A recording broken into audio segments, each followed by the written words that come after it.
Di tengah hujan malam, seorang tukang ojek online menatap gadis bergaun putih di depan klinik mewah. Tanpa tahu, nasib keduanya akan saling mengubah hidup. Hujan mengguyur deras malam itu. Jalanan Jakarta seperti lautan lampu yang bergetar di atas genangan air. Di pinggir jalan, seorang pria berjaket hijau dengan helm lusuh berdiri menunggu pesanan yang tak kunjung masuk. Namanya Raka, tukang ojek online berusia 25 tahun yang sudah terbiasa menantang hujan demi sesuap nasi untuk ibunya di rumah kontrakan kecil di daerah Tambora. Motor tuanya bergetar setiap kali mesin dinyalakan, tapi itu satu-satunya alat yang menuntunnya keluar dari kemiskinan. Ia menatap notifikasi di ponsel retaknya. Tidak ada orderan masuk. Sementara di sisi lain jalan, lampu-lampu dari sebuah gedung tinggi berwarna emas menyala indah. Terpampang tulisan Luna Derma Aesthetic Clinic, tempat yang selama ini hanya bisa ia pandangi, bukan masuki. Hujan belum reda dan udara dingin menusuk hingga ke tulang. Saat Raka hendak mematikan motor untuk berteduh di bawah jembatan, notifikasi berbunyi. Orderan baru, Luna Derma Clinic, tujuan Kemang. Ia menarik napas panjang. Akhirnya, Raka memutar gas, menembus derasnya hujan menuju lokasi. Namun setibanya di depan klinik, matanya terpaku pada sosok perempuan berdiri di bawah payung putih. Rambut panjangnya yang kecoklatan tertata rapi, wajahnya teduh seperti cahaya lampu yang menembus kabut hujan. Ia tampak menunggu seseorang atau sesuatu. Gaun putihnya sedikit basah di ujung, tapi ia tak bergeming. "Permisi Mbak Luna ya, saya ojek online," sapa Raka pelan, sedikit gugup. Perempuan itu menoleh. "Oh iya, saya Luna." Suaranya lembut tapi matanya tampak letih, seperti menyimpan sesuatu yang berat di balik kesempurnaan wajahnya. Raka buru-buru menurunkan jaket hujan di jok belakang agar tak kotor. "Silahkan Mbak, hujannya lumayan deras, hati-hati ya." Luna tersenyum kecil, tapi senyumnya seolah hambar. Tidak seperti senyum gadis kaya pada umumnya yang angkuh, melainkan senyum seseorang yang sedang menahan sesuatu. Sepanjang perjalanan, tak ada banyak percakapan. Raka lebih fokus menjaga keseimbangan motor di jalan licin, sementara Luna menatap keluar, menatap refleksi lampu-lampu kota di kaca helm depannya. Namun di lampu merah, Luna tiba-tiba berkata, lirih, "Mas, apa rasanya ya, hidup tanpa harus berpura-pura bahagia?" Pertanyaan itu membuat Raka terdiam. Ia tak tahu harus menjawab apa. Ia hanya tukang ojek yang setiap hari berpura-pura kuat meski tubuhnya remuk karena lelah. Tapi kalimat itu terasa seperti cermin. Setelah beberapa detik hening, Raka menjawab pelan, "Kalau saya sih Mbak, hidup bahagia itu bukan tanpa beban, tapi pas kita masih bisa senyum meski lagi hancur." Luna memejamkan mata. Ada setetes air mata jatuh di pipinya, tapi tertutup rintik hujan. Motor berhenti di depan rumah besar di kawasan Kemang. Pagar hitam tinggi menjulang dengan taman rapuh dan mobil-mobil mewah terparkir di dalam. Luna turun tanpa banyak bicara, lalu membuka dompet kecilnya. "Ini Mas, terima kasih udah nganter saya." Ia menyerahkan selembar uang 100.000. Raka menolak halus. "Wah Mbak, tarifnya cuma 30.000, gak usah segitu." Tapi Luna tetap menatapnya dengan mata basah. Anggap aja buat hujan malam ini. Lalu ia berjalan masuk tanpa menoleh lagi. Raka menatap kepergiannya lama, sampai pintu pagar tertutup. Di dadanya muncul perasaan aneh, campuran antara iba, penasaran dan kekaguman. Keesokan harinya, Raka kembali menjalani rutinitasnya. Tapi entah kenapa, setiap kali melewati jalan depan klinik Luna, dadanya terasa berat. Ada sesuatu yang menahannya. Mungkin karena malam itu ia melihat sesuatu yang tak semua orang lihat di wajah seorang gadis kaya, kesepian. Sementara di balik dinding klinik megah itu, Luna duduk di kursinya yang mewah, menatap wajahnya di cermin besar dengan lampu-lampu sorot. Ia adalah pewaris klinik kecantikan terbesar di Jakarta, anak tunggal dari pengusaha sukses.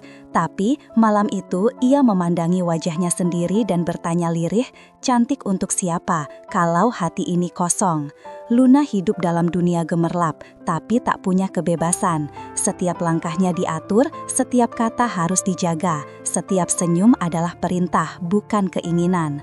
Ayahnya yang keras selalu berkata, nama keluarga kita harus sempurna, kamu tidak boleh punya kesalahan sedikit pun. Namun di balik dinding kemewahan itu, Luna menyimpan luka lama. Ibunya meninggal dalam kecelakaan saat ia masih kecil, dan sejak itu rumah besar itu terasa dingin. Ayahnya tak pernah benar-benar hadir, ia hanya memberikan harta, bukan pelukan. Hari ketiga setelah pertemuan itu, Luna kembali memesan ojek online, dan entah kebetulan atau takdir, driver yang datang lagi-lagi adalah Raka. Mas Raka, serunya pelan, tampak terkejut.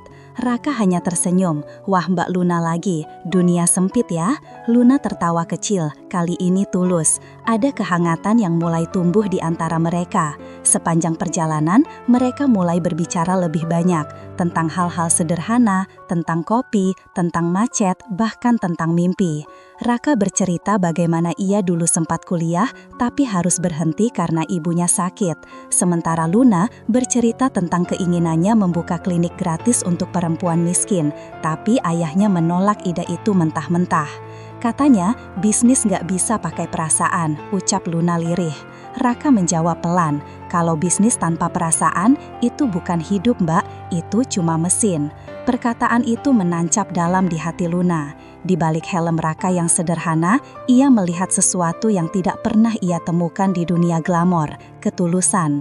Malam itu, setelah Luna turun dari motor, ia menatap Raka lama. Mas, kalau suatu hari aku buka klinik gratis, mau bantu aku?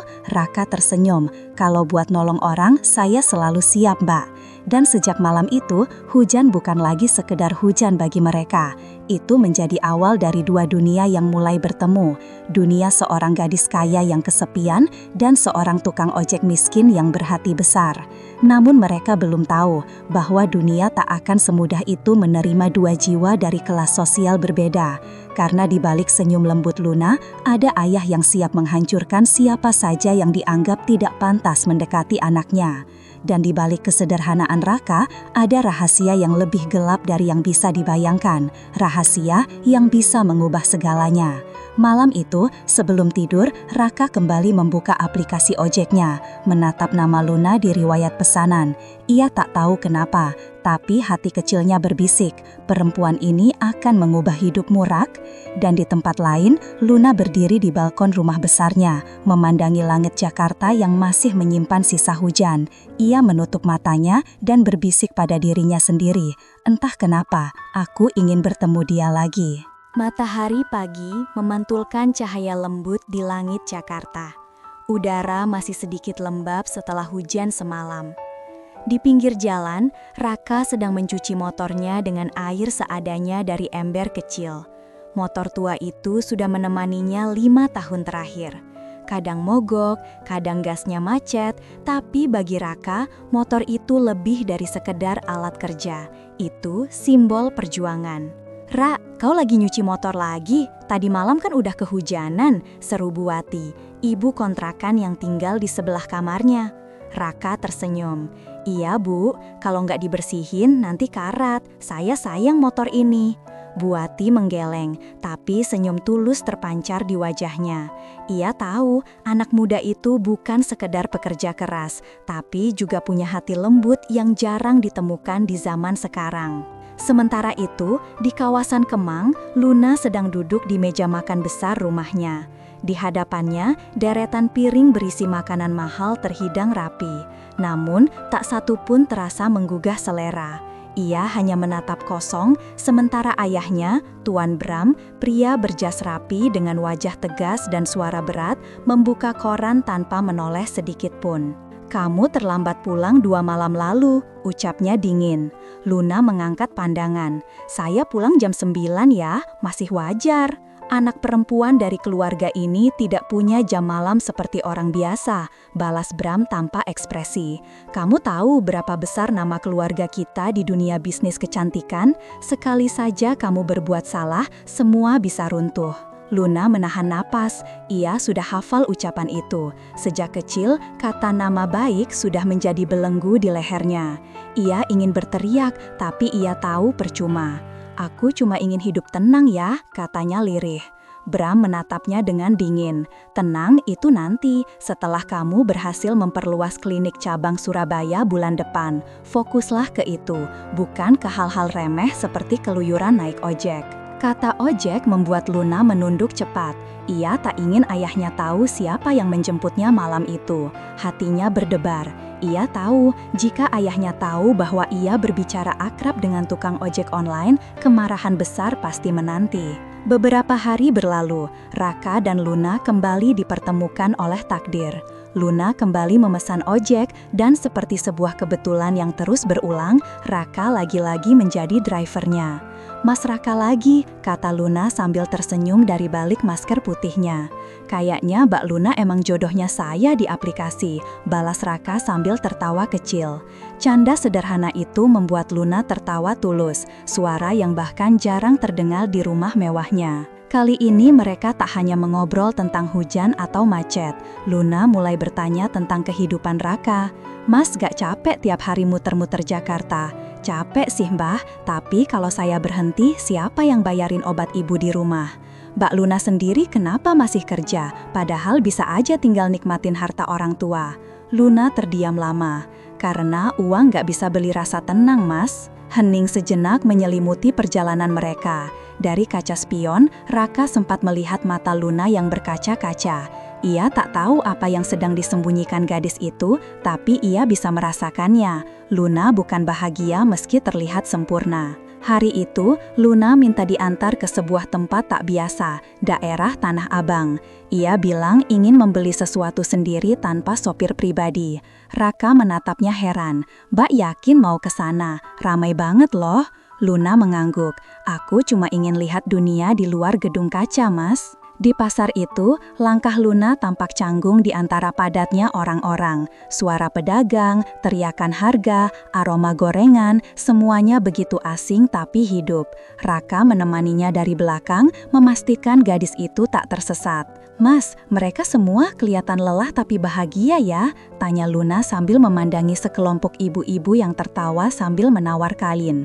"Iya Mbak, soalnya mereka nggak mikirin apa-apa selain hari ini. Kadang bahagia itu sesederhana itu aja." Luna terdiam lama. Untuk pertama kalinya, ia merasa seperti manusia biasa. Tidak sebagai pewaris, tidak sebagai simbol kecantikan, hanya sebagai Luna, seorang perempuan yang ingin merasakan kebebasan. Namun kebahagiaan itu hanya bertahan sebentar. Di tengah keramaian, tiba-tiba terdengar suara kamera ponsel. Itu bukan Luna Germa, anak klinik besar itu kan?" teriak seorang perempuan muda yang mengenalinya. Orang-orang mulai menoleh, memfoto, dan membicarakan. "Wah, jangan-jangan pacar tukang ojek." Luna panik. Raka langsung menarik tangannya, membawa gadis itu menjauh dari kerumunan. Mereka berlari di antara gang sempit pasar hingga berhenti di depan tembok tua berlumut. "Maaf Mbak, saya nggak nyangka bakal ketahuan," ucap Raka terengah. Luna memegangi dadanya, berusaha menenangkan diri. "Bukan salah Mas, aku yang terlalu nekat." Tapi di balik ketakutan itu, ada sesuatu yang baru tumbuh, keberanian. Saat Raka menatapnya, Luna tersenyum tipis. Ternyata jadi orang biasa itu susah ya, tapi rasanya lebih hidup. Raka menatapnya dalam. Ada kehangatan di mata Luna yang membuat waktu seakan berhenti. Tapi sebelum kata apapun terucap, ponsel Luna berdering. Nama ayahnya terpampang di layar. Wajah Luna seketika pucat. "Mas, tolong antar aku pulang sekarang," katanya cepat. Malamnya, suasana rumah Luna berubah tegang. Tuan Bram berdiri di ruang tamu sambil memegang ponsel. "Apa ini?" katanya keras, menunjuk layar berita gosip di media sosial yang menampilkan foto Luna di pasar dengan Raka. "Papa, itu bukan seperti yang Papa pikir." "Cukup," bentaknya. "Kau tahu berapa banyak investor yang menelpon hari ini? Anak pewaris klinik ternama jalan dengan tukang ojek. Apa itu yang kau sebut menjaga nama keluarga?" Luna meneteskan air mata. "Aku cuma ingin jadi diriku sendiri ya, bukan boneka." Tamparan keras mendarat di pipinya. Suara itu menggema di ruangan mewah yang kini terasa dingin dan kosong. Mulai besok, kamu dilarang keluar rumah tanpa izin. Aku tak mau mendengar namanya lagi, kata Bram dingin, lalu meninggalkan Luna yang terisak sendirian. Di kamar, Luna duduk di lantai menggenggam ponselnya. Ia membuka chat Raka, namanya masih tersimpan di kontak sebagai Mas Ojek. Jarinya menulis pelan.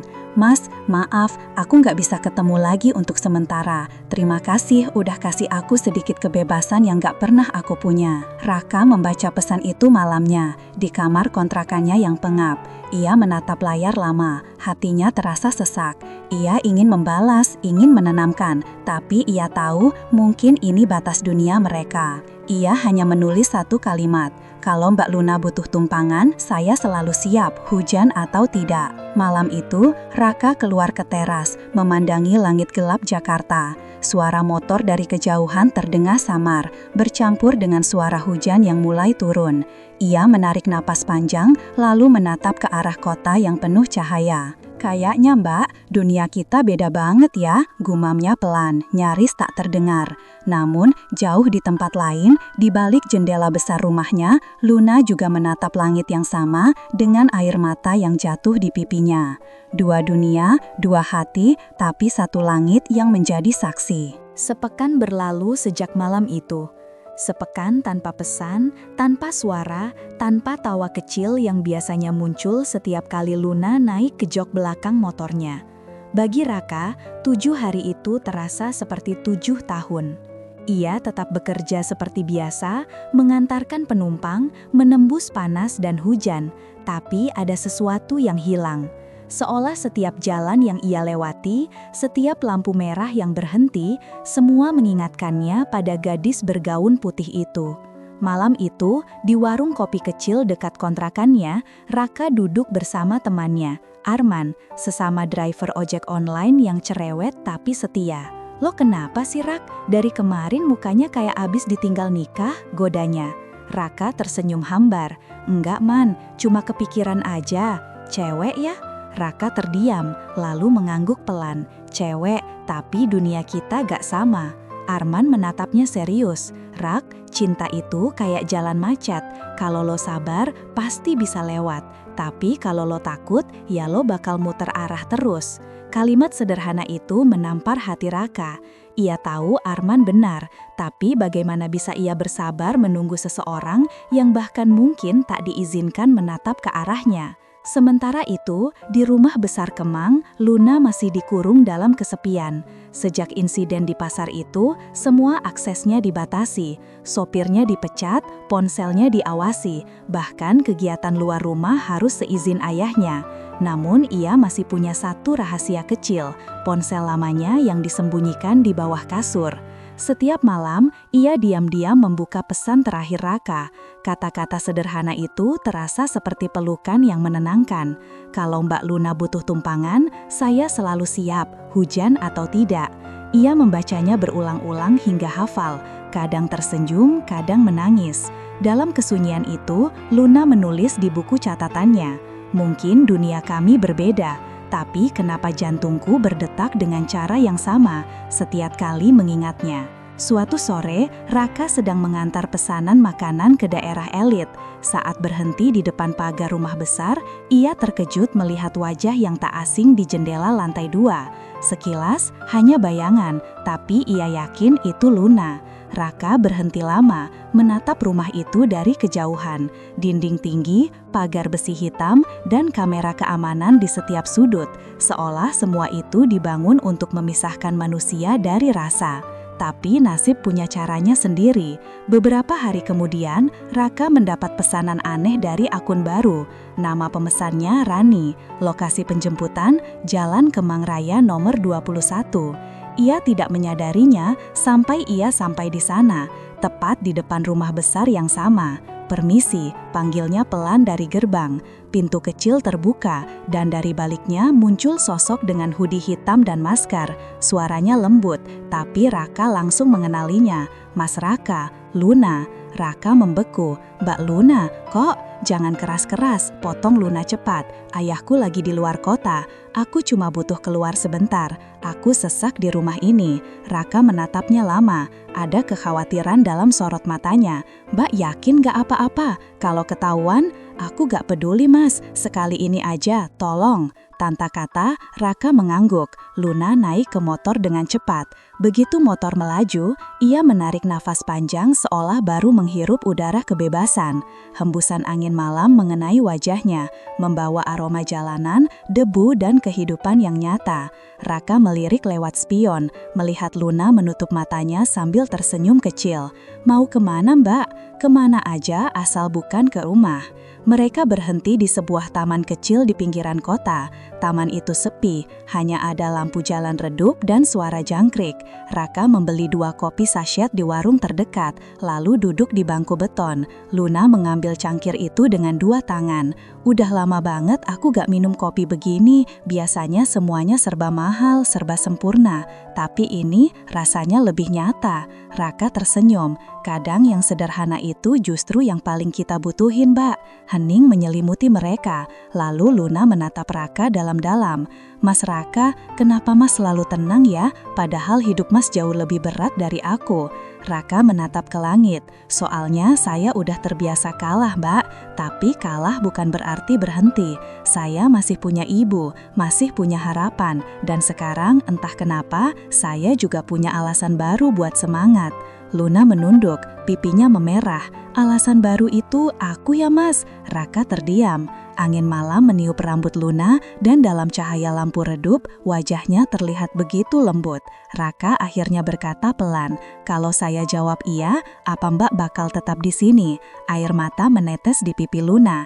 Ia tidak menjawab, hanya menatap Raka dengan mata basah. Dalam tatapan itu, tak ada status, tak ada kasta, hanya 2 jiwa yang saling menemukan.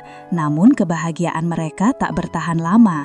Dari kejauhan, suara mobil mendekat, lampu sorot menembus pepohonan. Luna panik, mas, itu mobil rumah, papa pulang lebih cepat. Raka langsung berdiri, cepat naik mbak. Mereka melarikan diri di tengah malam, motor melaju menembus jalanan gelap. Luna memeluk Raka erat dari belakang, bukan karena takut pada ayahnya, tapi karena ia tahu dunia yang mereka masuki kini bukan sekedar permainan, itu adalah pertarungan.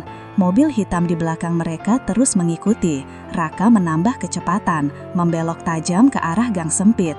Tapi di tikungan, ban motornya tergelincir karena genangan air. Mereka hampir jatuh, namun Raka berhasil menahan keseimbangan. Luna terjatuh ke pinggir jalan, lututnya tergores. Luna, kamu gak apa-apa, teriak Raka cemas. Aku gak apa-apa mas, terus aja jalan. Aku gak mau balik. Namun suara ayahnya sudah terdengar dari belakang. Luna! Suara itu membuat darah Luna membeku. Ia menoleh dan melihat ayahnya berdiri di dekat mobil. Wajahnya marah, matanya menyala seperti api. Raka berdiri di depan Luna. Tubuhnya gemetar tapi ia tetap berdiri tegak. Pak, tolong jangan marahi dia. Semua ini salah saya. Bram melangkah maju. Kamu pikir kamu siapa? Tukang ojek berani bawa anak saya.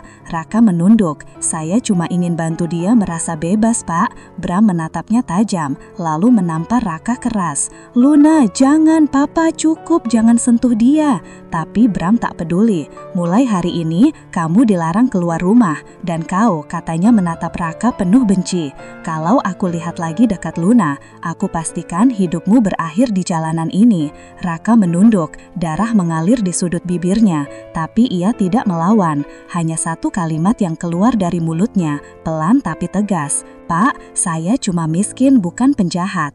Kata-kata itu menggema di udara, menusuk hati Luna. Ia berlari menghampiri Raka, tapi 2 pengawal menariknya paksa ke mobil. Tangisannya mengguncang malam. Mas Raka, maaf, maaf. Raka hanya menatapnya pergi, tubuhnya gemetar, tapi matanya tak menunduk. Malam itu, hujan turun lagi, seakan langit ikut menangis bersama mereka. Setelah kejadian itu, Raka tak lagi melewati jalan ke berkemang. Ia kembali bekerja, tapi setiap kali mendengar suara hujan, hatinya seperti teriris. Sedangkan Luna dikurung semakin ketat. Ia tak diizinkan keluar, bahkan untuk bekerja di klinik. Semua kegiatannya diambil alih oleh asisten ayahnya. Namun di dalam hatinya, nama Raka tak pernah hilang. Ia menulis surat yang tak pernah terkirim. Mas Raka, mungkin dunia papa benar, kita berbeda. Tapi aku percaya Allah menciptakan kita untuk saling menguatkan, bukan saling menjauh. Kalau aku bisa memilih dunia, aku akan pilih dunia tempat Mas bisa menatapku tanpa rasa takut.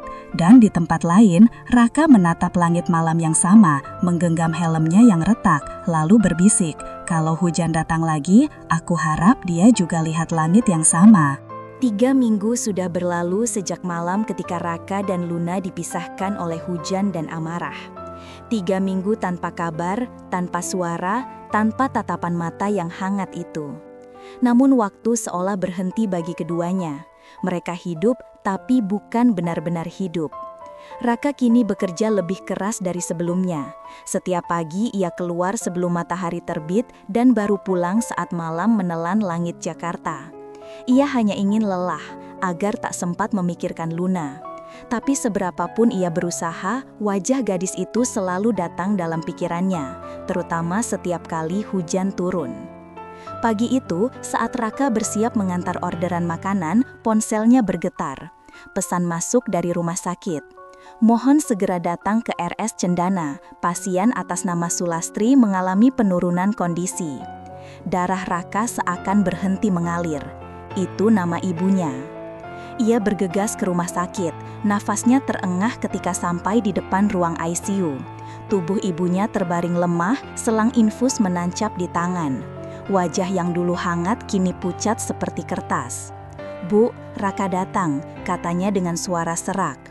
Perempuan itu tersenyum tipis. "Kau capek, Nak, jangan terlalu kerja keras." Air mata menetes di pipi Raka. Raka kerja keras buat ibu, biar ibu cepat sembuh. Ibunya menggenggam tangan Raka lemah. "Ibu cuma pengen lihat kau bahagia, Nak, bukan capek terus." Namun kata-kata itu seperti pesan terakhir. Malam itu, tepat saat hujan kembali turun, detak jantung Sulastri berhenti. Raka memeluk tubuh ibunya yang dingin, menangis sejadi-jadinya. Dalam kamar rumah sakit yang sunyi, hanya suara tangisnya dan tetesan air dari atap yang pecah ke lantai. Sementara itu, di dunia lain yang begitu berbeda, Luna duduk di ruang rapat besar dengan kaca bening menghadap kota. Ia mengenakan blazer putih, wajahnya cantik, tapi matanya kosong. Di hadapannya, para investor sedang membahas pembukaan cabang baru klinik keluarganya. "Luna, kamu setuju dengan rancangan ini?" tanya salah satu direktur. Luna menatap dokumen tebal itu.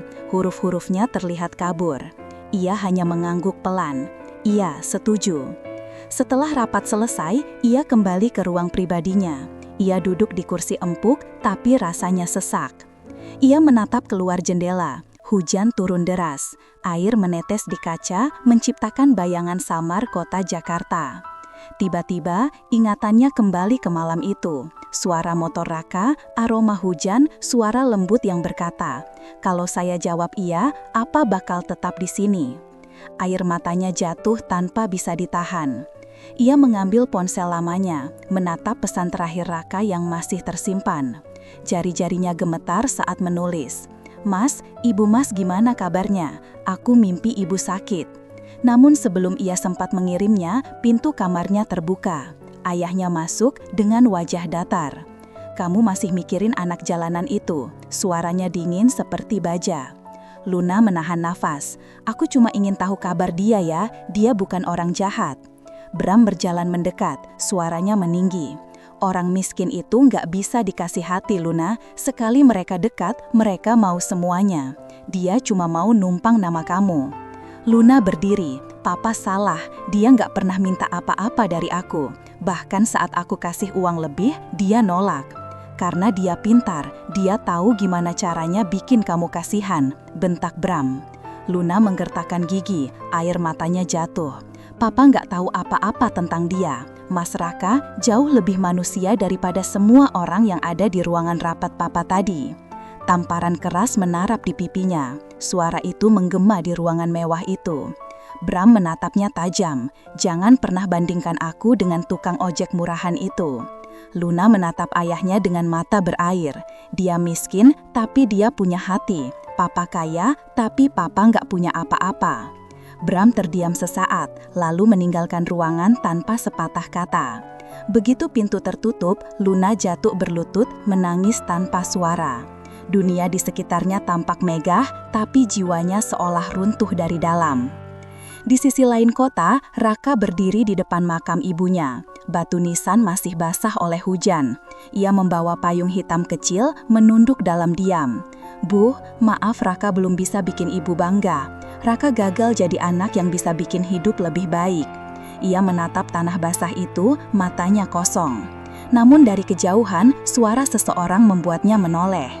"Mas Raka." Luna berdiri di bawah payung putih, wajahnya pucat, matanya sembam karena menangis. Raka terpaku. "Mas Raka, gimana bisa?" "Aku tahu ibu Mas meninggal dari berita rumah sakit. Aku cuma pengen ngucapin bela sungkan," katanya sambil mendekat pelan. Raka menunduk.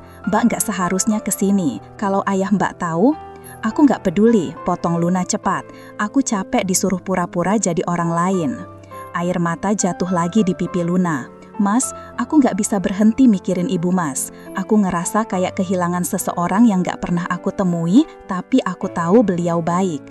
Raka menatapnya lama. Dalam pandangan itu, tak ada kemarahan, hanya kesedihan yang sama, luka yang sama. Ia berkata lirih, "Ibu saya dulu pernah bilang, orang baik itu nggak diukur dari uangnya, tapi dari caranya ngerasain luka orang lain. Dan sekarang saya tahu Mbak Luna orang baik."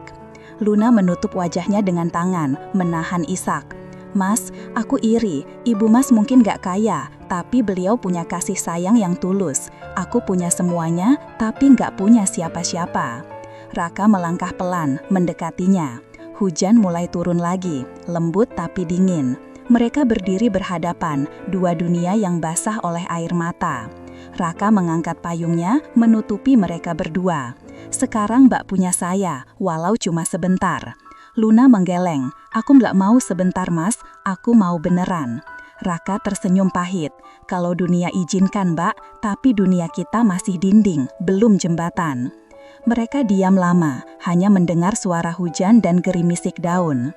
Luna menggenggam tangan Raka, erat. "Kalau dunia nggak izinkan, aku akan lawan." Raka menatapnya, mata mereka bertemu. Dalam hujan itu, ada tekad yang lahir, meski samar, meski penuh resiko. Malam itu, Luna kembali ke rumah dengan langkah berat. Wajahnya masih basah oleh air hujan, tapi hatinya mulai menyalakan api kecil. Ia membuka laptop dan mulai menulis proposal, program klinik gratis untuk masyarakat tidak mampu. Di lembar pertama, ia menulis kalimat pembukaan. "Cantik bukan berarti mahal. Cantik adalah ketika seseorang bisa membantu orang lain untuk tersenyum."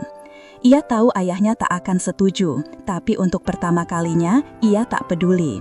Karena kini perjuangannya bukan sekedar untuk klinik, tapi untuk Raka, untuk ibunya, untuk semua orang yang dianggap kecil oleh dunia besar. Dan di sisi lain kota, Raka menatap foto ibunya di meja kecil kontrakannya. Ia berbisik, "Bu, Raka janji, Raka bakal terus hidup, buat ibu dan buat seseorang yang ngasih alasan buat Raka tetap berdiri." Hujan malam itu terus turun, deras tapi lembut, seakan langit sedang membersihkan luka di hati dua insan yang saling mencintai, tapi terpisah dinding tak terlihat. Hujan sudah berhenti sejak semalam, tapi di hati Raka, badai itu belum juga reda. Kepergian ibunya meninggalkan ruang kosong yang tak bisa diisi siapapun. Ia tetap bekerja, tapi kini setiap kali memutar gas, ia merasa seperti menanggung seluruh dunia di punggungnya. Pagi itu, matahari terbit malu-malu di langit Jakarta.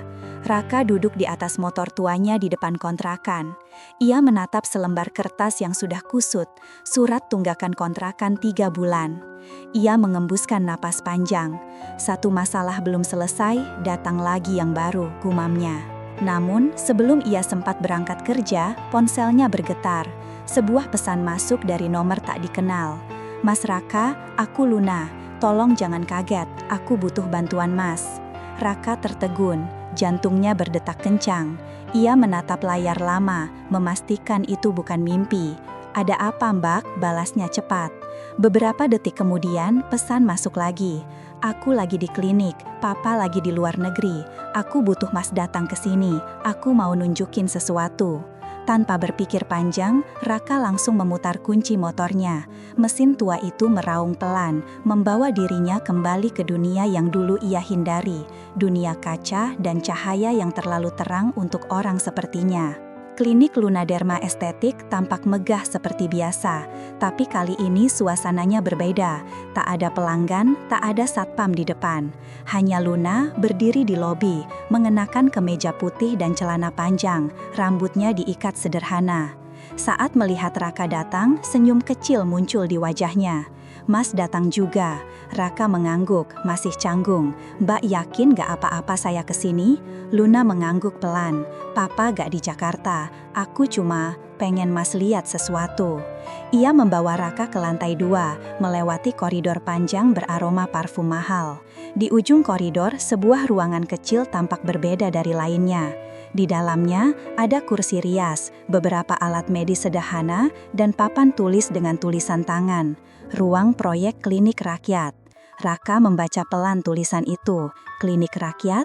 Luna mengangguk penuh semangat. "Aku mau buka cabang gratis, buat orang-orang kecil yang butuh perawatan luka, bekas operasi, atau masalah kulit tanpa biaya." Raka mengatapnya lama. "Mbak serius?" "Serius," jawab Luna mantap. "Aku capek lihat dunia ini cuma peduli sama orang kaya. Aku pengen yang seperti Mas, yang kerja keras tiap hari, juga bisa ngerasain dirawat, dihargai." Raka menatap wajah Luna, dan untuk pertama kalinya, ia melihat api dalam mata gadis itu, bukan kesedihan tapi tekad. "Tapi Mbak, kalau ayah Mbak tahu, aku siap. Sekali ini, aku mau ngelakuin sesuatu bukan karena nama keluarga, tapi karena nurani." Raka terdiam lama, lalu tersenyum. "Kalau gitu, saya bantu Mbak, tapi jangan panggil saya Mas, panggil aja rekan kerja." Luna tertawa kecil, dan tawanya terdengar seperti musik setelah sekian lama dunia mereka sunyi. Hari-hari berikutnya menjadi masa sibuk penuh semangat. Raka membantu memasang papan nama, mengecat tembok, bahkan memperbaiki kursi rusak. Luna membantu dengan catatan keuangan dan alat-alat medis yang dibutuhkan. Mereka bekerja seperti dua orang sahabat lama, tertawa, bercanda, saling menguatkan. Namun di balik kebahagiaan itu, bayangan ancaman mulai mendekat. Suatu sore, saat Raka sedang menurunkan kardus alat medis dari motornya, seorang pria berbadan besar mendekat. Wajahnya dingin, suaranya berat. "Lo Raka ya?" Raka mengerutkan alis. "Iya, kenapa?" "Bos gue suruh kasih pesan, jauhin Lunaderma kalau lo masih mau kerja." Pria itu melempar amplop berisi uang. "Ambil ini, lupakan dia." Raka menatap amplop itu lama, lalu melemparnya kembali ke dada pria itu. "Bilang ke bos lo, saya nggak dijual." Pria itu tertawa pendek. "Kau pikir dunia ini main perasaan, semua bisa dibeli, bahkan cinta." Raka mengepalkan tangan, menahan amarah. "Mungkin cinta lo bisa dibeli, tapi harga diri saya enggak." Pria itu menatapnya sinis lalu pergi, tapi Raka tahu ancaman itu bukan yang terakhir. Malamnya, Luna datang ke kontrakan Raka, wajahnya pucat, matanya sembab. "Mas, Papa tahu tentang proyek klinik ini, beliau marah besar. Aku diancam bakal dipecat dari jabatan direktur cabang." Raka menatapnya dalam. "Mbak, kalau proyek ini benar-benar dari hati, terusin. Gak semua perang harus dimenangkan, tapi beberapa harus diperjuangkan." Luna menggigit bibirnya, air mata jatuh. "Aku takut Mas, aku takut kehilangan segalanya."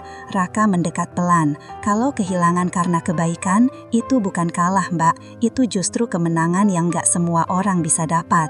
Luna terisak, lalu tiba-tiba memeluk Raka. Pelukan yang lama, erat, penuh rasa takut dan harapan bercampur jadi satu. "Mas, kalau nanti aku gak bisa ketemu Mas lagi, janji ya, jangan berhenti berjuang." Raka menatap ke arah langit malam yang gelap. "Saya nggak akan berhenti Mbak, biarpun dunia ngusir saya tetap di sini, di sisi niat baik itu." Beberapa hari kemudian, berita besar muncul di media sosial. Pewarisan klinik derma ditunda. Luna Bramanti diduga menyalahgunakan dana untuk proyek non-komersial. Dunia seolah runtuh di hadapan Luna. Semua orang memandangnya dengan tatapan curiga. Sahabat-sahabatnya menjauh, investor membatalkan kontrak, dan ayahnya memanggilnya pulang untuk menghadapi pengadilan keluarga. Di ruang besar itu, Bram duduk di kursi utama. "Kau tahu apa yang sudah kau lakukan?" Suaranya bergema tajam. "Aku cuma mau nolong orang ya," jawab Luna gemetar. "Dengan nama perusahaan keluarga, kau mempermalukan kita di depan investor. Dunia bisnis bukan tempat main hati." Luna menatap ayahnya dengan air mata mengalir. "Kalau dunia bisnis gak punya hati, aku gak mau hidup di dalamnya." Bram menatapnya dingin. "Mulai hari ini kau bukan lagi direktur. Keluar dari rumah ini, dan jangan bawa nama keluarga kita." Luna berdiri kaku. Dunia yang selama ini ia kenal, kemewahan, kekuasaan, nama besar, semuanya lenyap dalam satu kalimat. Ia berjalan keluar dari rumah besar itu dengan koper kecil dan wajah penuh air mata. Di luar, hujan kembali turun. Luna berjalan tanpa arah, menembus hujan, mencari satu-satunya tempat yang masih terasa seperti rumah. Dan di ujung jalan gang sempit, di bawah lampu jalan temaram, Raka berdiri di depan kontrakannya. Begitu melihat Luna datang, basah kuyup, ia langsung berlari menghampiri. "Mbak, kenapa?" Luna memeluknya erat, tubuhnya gemetar. "Mas, semuanya hilang, tapi aku gak nyesel. Aku cuma pengen ngerasain hidup yang benar." Raka tak bicara apa-apa. Ia hanya memeluk Luna di bawah hujan, dengan motor tua di belakang mereka dan langit Jakarta yang kelabu di atas kepala. Dua dunia itu akhirnya bertemu lagi, tapi kali ini bukan karena takdir, melainkan karena pilihan. Malam itu, mereka duduk berdua di teras kontrakan. Raka menyalakan lampu kecil, menyeduh 2 gelas kopi sachet. Luna memegang cangkirnya erat, menatap api kecil yang menari di ujung lilin. "Mas," katanya lirih, "kalau kita mulai semuanya dari nol, apa dunia bakal kasih kita kesempatan?" Raka tersenyum. "Dunia gak bakal ngasih, Mbak, tapi kita bisa rebut kesempatan itu." Luna menatapnya, lalu tersenyum untuk pertama kali tanpa takut. "Kalau gitu, mulai malam ini kita rebut bareng ya, Mas?" Raka mengangguk. "Bareng, Mbak, selalu."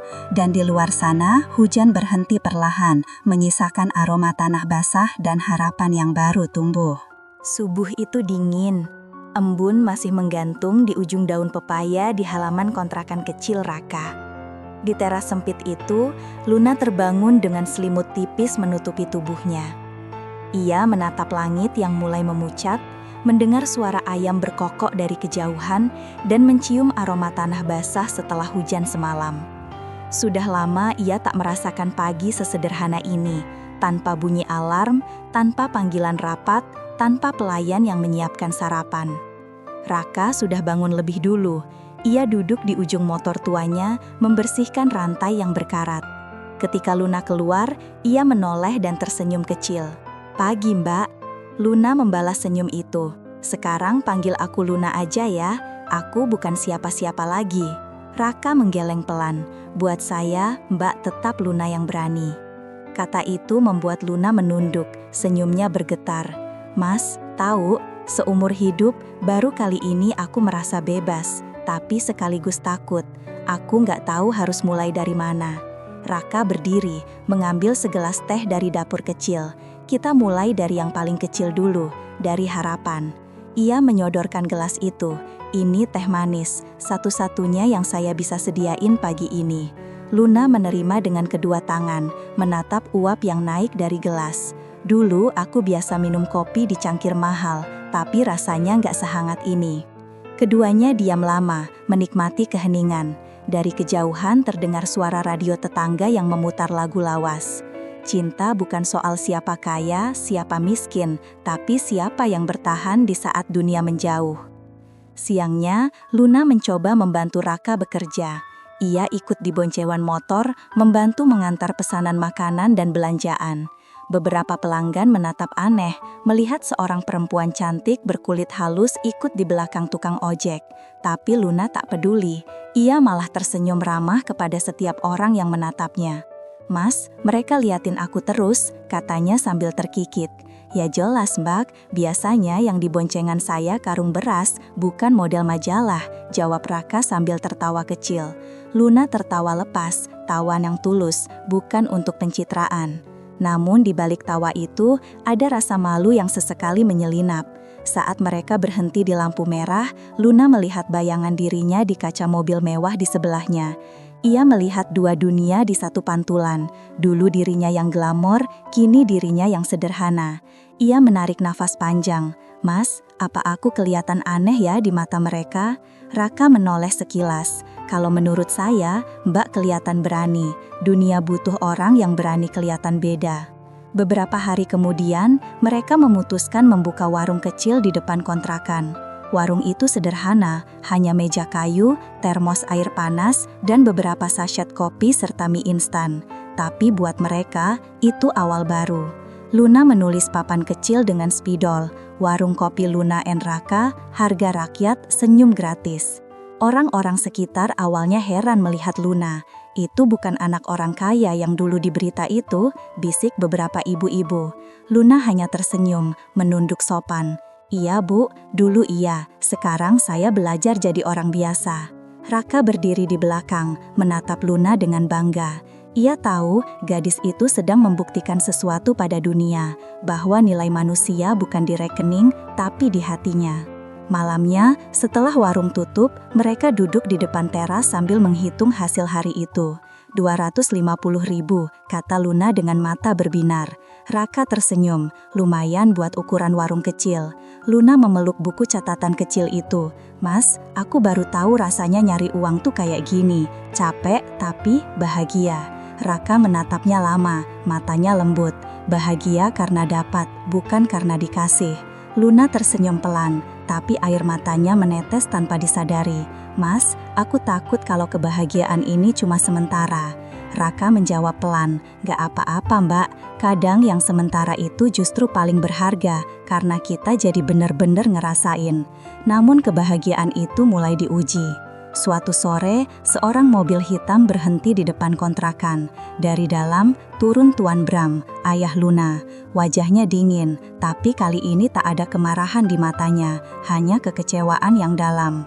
Raka refleks berdiri, Luna gemetar. Papa, suaranya serak. Bram menatap anaknya lama, lalu berkata dengan nada berat, kau sungguh memilih hidup seperti ini. Luna menatapnya dengan mata berkaca-kaca. Iya Pak. Aku nggak mau hidup dari nama keluarga kalau harus nginjak orang lain. Dan kau, Bram menatap Raka tajam, masih berani dekat dengan anakku? Raka menunduk hormat. Maaf Pak, saya nggak pernah maksain Luna, kami cuma saling bantu. Bram menarik nafas panjang, suaranya melemah. Kau pikir cinta bisa ngisi perut nak? Raka menjawab pelan tapi tegas. Enggak Pak, tapi cinta bisa bikin orang terus berjuang, meski lapar. Kata-kata itu membuat Bram terdiam lama. Ia menatap keduanya dengan pandangan yang tak bisa dibaca, lalu berbalik menuju mobil. Tepat sebelum masuk, ia berkata lirih tanpa menoleh. Kalau kau jatuh, jangan datang padaku. Dunia ini kejam Luna. Mobil itu pergi meninggalkan mereka dalam keheningan. Luna jatuh terduduk di depan warung, menangis terisak. Raka duduk di sampingnya, menatap lampu jalan yang mulai menyala. Mbak, saya tahu itu berat, tapi justru sekarang waktunya kita buktiin kalau kita bisa berdiri tanpa siapapun. Luna menatapnya, matanya merah, tapi di sana ada api kecil menyala. Mas, aku nggak mau nyerah. Raka menggenggam tangannya erat, saya juga nggak. Hari berganti minggu, warung kecil mereka mulai ramai. Orang-orang datang bukan hanya untuk minum kopi, tapi untuk ngobrol, curhat, bahkan sekedar numpang duduk. Luna mendengarkan setiap kisah dengan sabar. Ia mulai dikenal sebagai Mbak Luna yang selalu senyum, bukan lagi pewaris klinik kaya yang jatuh miskin. Suatu sore, seorang ibu datang dengan anak kecil yang punya bekas luka bakar di pipi. Bu, anaknya kenapa? Tanya Luna lembut. Bu, dulu kena air panas, Mbak. Saya nggak punya uang buat operasi. Luna terdiam lama. Ia lalu berkata pelan, Bu, nanti bawa anaknya ke sini lusa ya. Saya akan bantu semampu saya. Raka menatap Luna. Mbak mau bantu mereka gimana? Luna tersenyum. Aku masih punya alat dasar perawatan kulit di gudang bekas klinik. Aku tahu caranya. Aku nggak bisa buka klinik besar, tapi aku bisa rawat luka kecil orang-orang yang butuh. Dan sejak hari itu, warung kopi kecil mereka berubah fungsi di malam hari menjadi pos luka dan cerita. Tempat di mana orang datang bukan hanya untuk minum kopi, tapi juga menyembuhkan luka, baik yang di kulit maupun yang di hati. Suatu malam, Luna dan Raka duduk di depan warung yang mulai sepi. Lampu bohlam menggantung di atas kepala mereka, ditiup angin lembut. "Mas," kata Luna pelan, "kalau nanti kita berhasil, apa Mas masih mau jadi tukang ojek?" Raka tersenyum tipis. "Kalau dengan ojek ini saya bisa ngantar kebahagiaan ke orang lain, kenapa enggak?" Luna menatapnya, lalu berkata dengan nada yang lebih lembut, "Mas Raka, aku nggak pernah nyesal ninggalin semuanya, karena sekarang aku tahu arti kaya yang sebenarnya." Raka menatapnya, "Apa arti kaya buat Mbak?" Luna menatap ke langit penuh bintang dan menjawab lirih, "Kaya itu saat kita masih bisa berbagi, meski cuma punya sedikit." Raka menatap wajahnya yang diterangi cahaya kuning bohlam. Ia tak menjawab, hanya menatap lama, karena di matanya Luna bukan lagi gadis kaya yang jatuh miskin. Dia adalah seseorang yang membuat dunia kecil mereka terasa lebih besar dari istana manapun. Dan malam itu, untuk pertama kalinya, mereka tak takut pada esok hari. 3 bulan telah berlalu sejak Luna dan Raka memulai hidup barunya. Warung kopi kecil itu kini punya papan nama baru, buatan warga sekitar dengan cat putih yang mulai pudar. Warung and Pos Cerita Rakyat, tempat luka bertemu cinta. Di pagi hari mereka menjual kopi, gorengan, dan mie instan untuk para tukang ojek dan pedagang. Malamnya mereka membuka layanan perawatan luka ringan gratis dengan alat seadanya dan hati yang tulus. Luna yang dulu terbiasa memegang pena kontrak miliaran rupiah, kini memegang kapas dan salep luka dengan tangan gemetar tapi bahagia.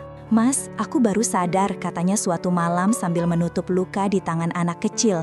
"Aku dulu hidup buat uang, sekarang aku hidup buat orang." Raka tersenyum lembut. Mungkin ini yang disebut Allah, rezeki yang menenangkan. Anak kecil itu menatap Luna dengan mata berbinar, lalu berkata lirih, "Makasih ya Kak, aku nggak sakit lagi." Kalimat polos itu membuat Luna terdiam lama sebelum air mata jatuh perlahan di pipinya. Namun di balik kebahagiaan itu, badai baru mulai terbentuk. Salah satu mantan investor ayah Luna, Pak Guntur, mendatangi warung mereka bersama 2 pria berpakaian formal. "Luna Bramanti," suaranya tegas, "kami dari pihak hukum. Ada laporan bahwa Anda menggunakan nama dan alat klinik keluarga tanpa izin." Luna kaget, "Tapi saya tidak menjual apa-apa, Pak. Saya cuma bantu orang." "Bantuan tanpa izin itu tetap pelanggaran," jawab pria itu dingin. "Anda bisa kami proses." Raka berdiri, suaranya rendah tapi tegas. "Pak, kami nggak cari untung. Semua alat itu bekas. Kami bahkan nggak punya listrik tetap." Namun mereka tak peduli. Salah satu dari mereka menyegel warung kecil itu dengan stiker bertuliskan "Dilarang beroperasi." Warga sekitar berkumpul, beberapa berteriak, "Mereka nolong orang, bukan nipu." Tapi petugas tetap pergi tanpa menoleh. Luna berdiri di depan warungnya yang kini disegel, tangannya gemetar. Raka menggenggam bahunya, "Jangan nangis Mbak, kita cari cara." Tapi Luna tak kuat menahan air mata. "Mas, aku capek. Aku pikir kalau aku berbuat baik, dunia akan baik balik. Tapi ternyata gak juga." Raka menatapnya, matanya lembut. "Mungkin dunia gak selalu baik Mbak, tapi orang baik gak boleh berhenti." Malam itu hujan turun lagi, seperti setiap kali luka mereka datang. Raka duduk di bawah atap seng, menatap warung yang sepi. Luna datang membawa 2 gelas teh. Mereka duduk berdampingan tanpa berbicara lama. Suara hujan jatuh di tanah, lembut tapi menusuk. "Mas," suara Luna pelan, nyaris tak terdengar. "Apa kita gagal?" Raka memandang ke depan. "Kalau kita masih peduli sama orang lain, kita belum gagal." Luna menatapnya, mata lembab. "Mas, kenapa selalu kuat?" Raka tersenyum, "Karena kalau saya ikut lemah, siapa yang jagain Mbak?" Kalimat sederhana itu membuat Luna menunduk. Ia menangis dalam diam. Tapi di tengah tangis itu, ia merasakan sesuatu, ketenangan yang aneh yang hanya muncul ketika seseorang benar-benar mencintai tanpa pamrih. Keesokan paginya, kabar tentang penyegelan warung itu viral di media sosial. Seorang wartawan menulis artikel berjudul "Mantan Pewaris Klinik Kaya kini membuka pos gratis untuk rakyat miskin, namun justru disegel." Berita itu menyebar cepat. Komentar publik datang dari berbagai arah.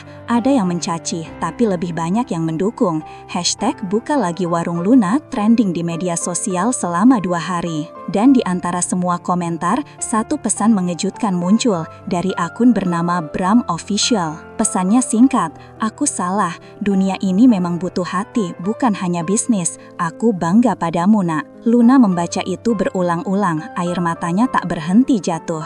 Raka yang duduk di sampingnya hanya tersenyum tipis. "Saya udah bilang, orang baik gak akan kalah selamanya." Beberapa hari kemudian, Tuan Bram datang sendiri ke warung kecil itu. Tanpa jas, tanpa supir, tanpa kemewahan, hanya seorang ayah yang datang mencari anaknya. Luna menatapnya dengan mata bergetar. "Pak," Bram menatap sekeliling, warung kecil, rak-rak kayu, dan orang-orang sederhana yang tersenyum hangat padanya. Ia lalu menatap Luna dan Raka. "Aku minta maaf," suaranya parau. "Aku terlalu lama hidup di dunia yang dingin sampai lupa rasanya jadi manusia." Luna langsung memeluk ayahnya. Tangisnya pecah, bukan karena sedih, tapi karena akhirnya luka yang selama ini menganga mulai sembuh. Bram menepuk punggung anaknya pelan. "Kau menang, Luna, bukan karena uangmu, tapi karena hatimu." Ia menoleh pada Raka. "Nak Raka, terima kasih sudah menjaga anakku lebih baik dari yang pernah aku lakukan." Raka menunduk hormat. "Saya cuma ngelakuin yang seharusnya, Pak." Beberapa minggu setelah itu, warung kecil mereka dibuka kembali dengan izin resmi dari pemerintah.